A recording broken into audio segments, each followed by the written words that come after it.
तो आपको 54 नंबर पे ही प्राथमिकता मिल जाएगी। यानी कहने का मतलब, जय हिंद साथियों, कैसे हैं आप सब। स्वागत है आपका एक बार फिर आपके अपने YouTube channel Shri Shyam class में। जी हाँ साथियों, रीट फॉर्म जो है अभी जो चल रहे हैं उसको भरते समय जो कौन कौन सी सावधानी अगर आपको रखनी है ताकि आपके फॉर्म में करेक्शन ना करना पड़े, करेक्शन का टाइम नहीं दिया जाएगा साथियों। तो फॉर्म को भरते समय जो सावधानी आपको रखनी है उन सावधानियों से रिलेटेड अपन बात करने वाले हैं। सबसे पहला है सावधानियों के अंदर अगर मैं बात करूं, आधार कार्ड। साथियों आपका आधार कार्ड अप टू डेट होना चाहिए, यानी अभी की न्यूनतम फोटो। आपके आधार कार्ड में पुरानी अगर कोई फोटो है तो उसको आपको अपडेट करवाना है, आज के समय की आपको फोटो उसमें लगवानी है। आधार कार्ड अगर पुराना है, आपकी बचपन की फोटो है, तो आधार कार्ड में फोटो अपडेट करवाना जरूरी है। आज ही अपने आधार कार्ड ई मित्र संचालक जहां पे आधार बनते हैं वहां जाइएगा, उनसे कहिएगा कि हमें हमारा आधार अपडेट करवाना है, तो वो आपकी जो फिंगरप्रिंट है, आईज स्कैनर है, फोटो वगैरह को न्यूनतम चढ़ा देगा। आपकी कोई मात्र ज्यादा खर्चा नहीं है, 100 रुपए 150 रुपए कुछ अपने हिसाब से वो लेते हैं, ज्यादा कोई नहीं है। लेकिन आधार कार्ड क्या होना चाहिए, आपका अपडेट होना चाहिए साथियों, अपडेट एकदम होना चाहिए, उसी के आधार पे आपको एंट्री मिलेगी साथियों। दूसरा है फोटो। फोटो क्या होना चाहिए, नवीनतम होना चाहिए साथियों। नवीनतम मतलब 3 महीने से पुराना नहीं होना चाहिए, कह रखा है साफ साफ। उसके बाद में अगर आप गॉगल्स लगाते हैं, चश्मा लगाते हैं, चश्मा लगा नंबर उत्तल लेंस जो भी आप लगाते हैं वो है अगर आपके पास, तो आपके पास जो फोटो लगाओगे आप फॉर्म भरते समय तो चश्मे में ही लगानी है साथियों।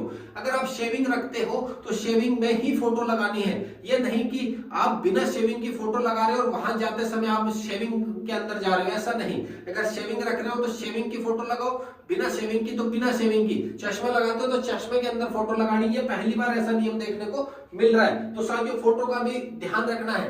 तीसरा है नेम। आपको माता का नाम, पिता का नाम, खुद का नाम सब कुछ भरते समय करेक्शन नहीं होगा साथियों। हर एक स्पेलिंग चेक करनी है, बाद में करेक्शन का टाइम नहीं दिया जाएगा। हर एक फॉर्म भरते समय बाद में एग्जाम फॉर्म की जो लास्ट डेट होती है उसके बाद में 4-5 दिन का टाइम दिया जाता है। आपके अगर कोई करेक्शन है तो करवा लीजिएगा साथियों। लेकिन यहाँ पर साफ साफ कहा गया है कि करेक्शन का टाइम बिल्कुल भी नहीं मिलेगा साथियों। तो नेम वगैरह जो भरो आप, स्पेलिंग क्या होनी चाहिए आपके, एकदम सही होने चाहिए। जितने भी आप स्पेलिंग लिखो, माता की, पिता की, गांव का वगैरह जो भी, वो स्पेलिंग क्या होना चाहिए, सही। और वो सब कुछ किससे रिलेटेड होनी चाहिए, 10th की मार्कशीट से अप टू डेट होनी चाहिए। 10th की मार्कशीट का जो नाम है वो और आधार कार्ड का जो नाम वगैरह है वो साथियों एक होना चाहिए। स्पेलिंग में इधर उधर का कुछ भी गड़बड़ नहीं होनी चाहिए। अगर गड़बड़ है तो आपको आधार के साथ साथ एग्जाम देने जाते समय आपको एक और डॉक्यूमेंट लेकर के जाना पड़ेगा साथियों। वहां अड़चन आ सकती है, अगर स्पेलिंग वगैरह में कोई मिस्टेक है तो सुधरवा लेना टाइम पे ही, अगर है तो नहीं है।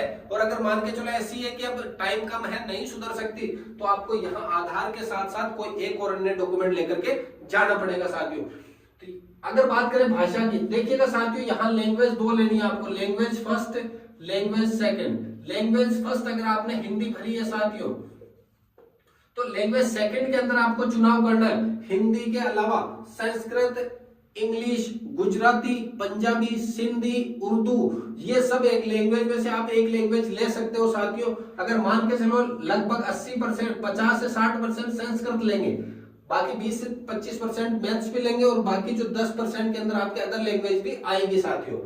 तो यहाँ अगर हिंदी की बात करूं, अगर फर्स्ट लैंग्वेज हिंदी है तो सबसे पहले अगर बात करें तो जो एडमिट कार्ड आएगा आपका, एडमिट कार्ड में साफ साफ लिखा होगा लैंग्वेज फर्स्ट, आपने इसको प्रायोरिटी दी है हिंदी को, और लैंग्वेज भाषा सेकंड का आपने चयन करा है तो वो आपने संस्कृत का करा है।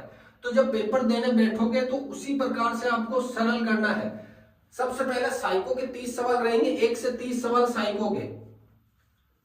सबसे पहले क्या रहेंगे, 1 से 30 सवाल साइको के।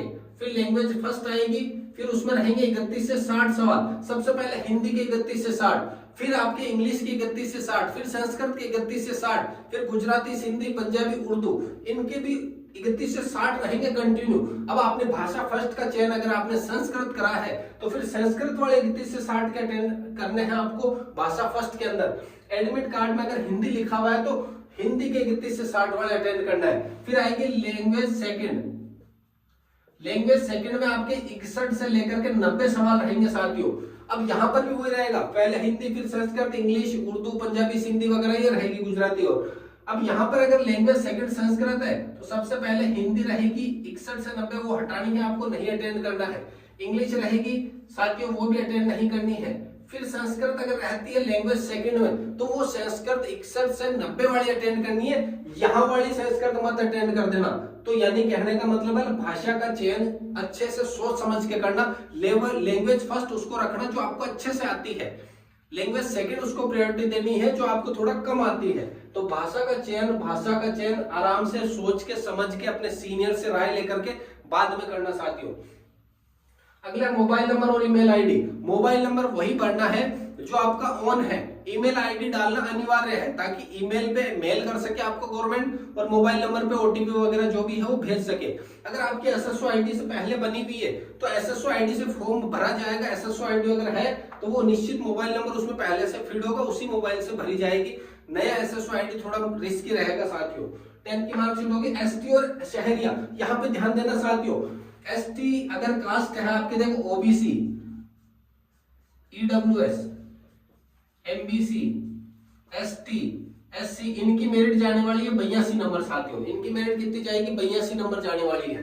लेकिन अगर एसटी है आप और अगर वो एसटी टीएसपी एरिया से है तो इनकी मेरिट 36% यानी कि 54 नंबर पे ही जाएगी साथियों।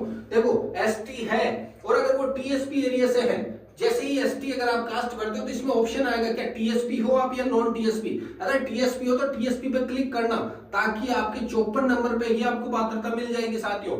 एसटी और अगर शहरी जनजाति है आपकी तो आपको 54 नंबर पे ही प्राथमिकता मिल जाएगी। यानी कहने का मतलब है रीट पात्रता पास करने के लिए क्या 54 नंबर पे पास हो जाओगे आप? जी हाँ साथियों, 54 नंबर अगर 150 में से लेकर आते हो आप तो आपकी पात्रता क्लियर हो जाएगी। शर्त यह है कि आप एसटी टीएसपी एरिया से और शहरी जनजाति से होने चाहिए। अगर एसटी टीएसपी एरिया और शहरी जनजाति से हो तो आपके 54 नंबर पे पात्रता क्लियर हो सकती है साथियों। तो आपको यहाँ पे फॉर्म भरते समय ये भी ध्यान जरूर रखना है साथियों। अब आपका जिन्होंने फॉर्म भर दिया है, कोई मिस्टेक हुई है या फॉर्म भरने वाले हो कोई दिक्कत है तो आप कमेंट जरूर कर सकते हो साथियों। हर एक कमेंट का जवाब दिया जाएगा बाकायदा आपको।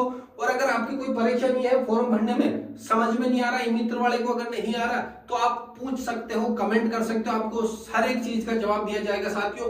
ये क्लास आपके लिए ही बनाई गई है।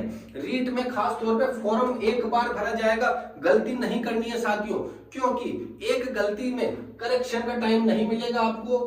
बिल्कुल भी साफ साफ लिखा हुआ है, कई एग्जाम में करेक्शन का टाइम देते हैं, यहाँ नहीं दिया जाएगा। तो आपको फॉर्म भरते समय हर एक कॉलम को ध्यान से भरना है साथियों। मिलते हैं अगली क्लास में, तब तक के लिए जय हिंद, वंदे मातरम साथियों।